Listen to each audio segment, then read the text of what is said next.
শুভ সন্ধ্যা বন্ধুরা।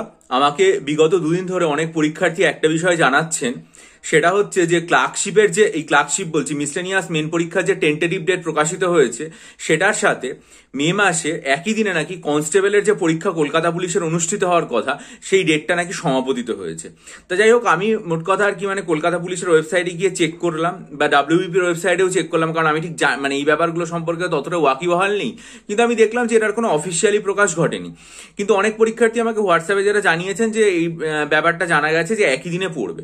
তাহলে এটা কি হবে বা কি? দেখুন, প্রথম কথা সেটা হচ্ছে এরকম নজির অতীতে আছে যে একই দিনে, এমনকি আমি এটা দেখেছি যে ডব্লিউবিসিএস পরীক্ষা সেটার সাথে একই দিনে অন্য পরীক্ষার ডেটও সমাপতিত হয়ে গেছে। যদিও আমার মনে হয় যেটা কোনো অবস্থাতেই কিন্তু আর কি হওয়ার উচিত নয়।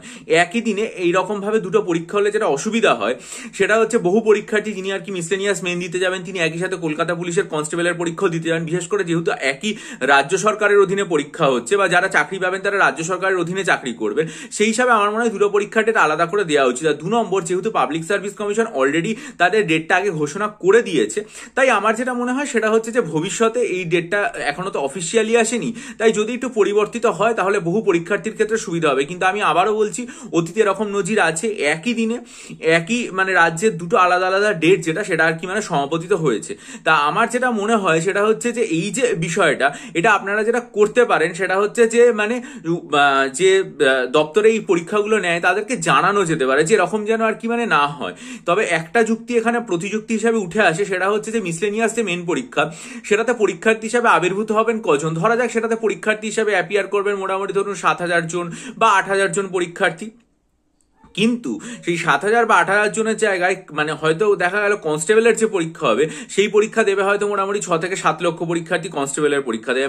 এই পরীক্ষায় যতজন দেবেন তার 10 গুণ পরীক্ষার্থী পরীক্ষা দেবেন। সুতরাং তারা বলতেই পারে যে এর জন্য কেন আমরা আর কি এটাকে পরিবর্তন করব বা কি দরকার রয়েছে যেখানে 10 গুণ পরীক্ষার্থী এখানে বেশি দেবেন। ঠিক আছে, তো এটার জন্য পাবলিক সার্ভিস কমিশনের প্রাক্তন শ্রদ্ধেয় স্যার তার চ্যানেলে একটা পরামর্শ দিয়েছেন। একজন পরীক্ষার্থী তাকে জিজ্ঞাসা করেছিলেন যে দুটো পরীক্ষার রিক্রুটমেন্টের ডেট সেটা সমাপতিত হয়েছে, তাহলে কি করা যায়? তাহলে স্যার যেটা বলেছেন আজ থেকে 2 দিন আগে, যে স্টেট গভর্নমেন্টের অধীন দুটি সংস্থা দ্বারা পরিচালিত পরীক্ষার দিন যদি একসাথে সমাপতিত হয় বা কোইনসাইড করে তাহলে দু জায়গাতেই চিঠি লিখে ব্যাপারটা জানানো উচিত অনেকে মিলে। স্যার এই কথাটা বলেছেন যে অনেকে মিলে চিঠি লেখা উচিত। কেন?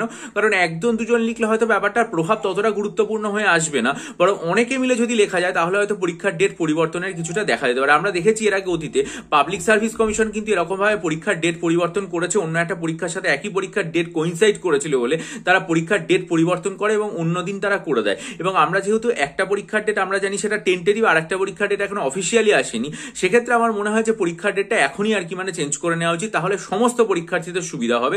এবং সেটা স্যারও সেই কথাই বলেছেন যে যদি অনেকে মিলে চিঠি লেখে এরকম কোইন্সিডেন্সের ক্ষেত্রে তাহলে হয়তো ব্যাপারটা অনেকটা সুবিধাজনক হয়। এইটাই হচ্ছে ভিডিওর বক্তব্য। আর মনে রাখবেন যে যদি মনে করেন যে ডাব্লিউবিপিএসসি যে মিসলেনিয়াস পরীক্ষা ক্লার্কশিপ পরীক্ষার মেন বাংলা, ইংরেজি এবং ডেসক্রিপটিভ কারেন্ট অ্যাফেয়ার্সের স্টাডি মেটেরিয়াল নিতে চাইবেন, নাম্বার 1। নাম্বার 2, হাইকোর্ট এলডিসির যে পরীক্ষা সেটার জন্য আমার কাছ থেকে এসে এবং প্রেসি স্টাডি মেটেরিয়াল নিতে চান, তাহলে 19শে জানুয়ারি আমার চ্যানেলে যে ভিডিওটা আপলোড করেছিলাম সেই ভিডিওটা মনোযোগ দিয়ে দেখবেন, সেটা আমি ডেসক্রিপশন বক্সে দিলাম। এবং 25শে জানুয়ারি আমার চ্যানেলে পুরো ডিটেলসে কমিউনিটি পোস্টে লেখা আছে যে আমি বিগত 1 বছর ধরে কোন কোন টপিকের ওপর লেখা প্রস্তুত করেছি যেগুলো এসে এবং কারেন্ট অ্যাফেয়ার্স হিসেবে ব্যবহার করা যায়। সেটা দেখে প্রয়োজন অনুভব করলে আমার সাথে ডেসক্রিপশন বক্সে যে ইমেল আইডি রয়েছে সেটার মাধ্যমে যোগাযোগ করতে পারেন। আর যদি মনে করেন যে ডব্লিউবিসিএস প্রিলিমস, মিসলেনিয়াস প্রিলিমস এবং ক্লার্কশিপ পার্ট 1 এর জন্য আমার থেকে মক টেস্ট নিতে চান তাহলে অবশ্যই কিন্তু আমার সাথে যোগাযোগ করতে পারেন। এবং তার জন্য ডিসক্রিপশন বক্সে দেওয়া রয়েছে 3 জানুয়ারির যে ভিডিওটা, সেটা মনোযোগ দিয়ে দেখে আমার সাথে ইমেলের মাধ্যমে যোগাযোগ করবেন। ভিডিওটা লাইক করুন, বন্ধুদের মাঝে শেয়ার করুন, আপনাদের গুরুত্বপূর্ণ মতামত দিয়ে আমি ঋদ্ধ করুন, চ্যানেলটা সাবস্ক্রাইব করে বেল আইকন প্রেস করে দিন।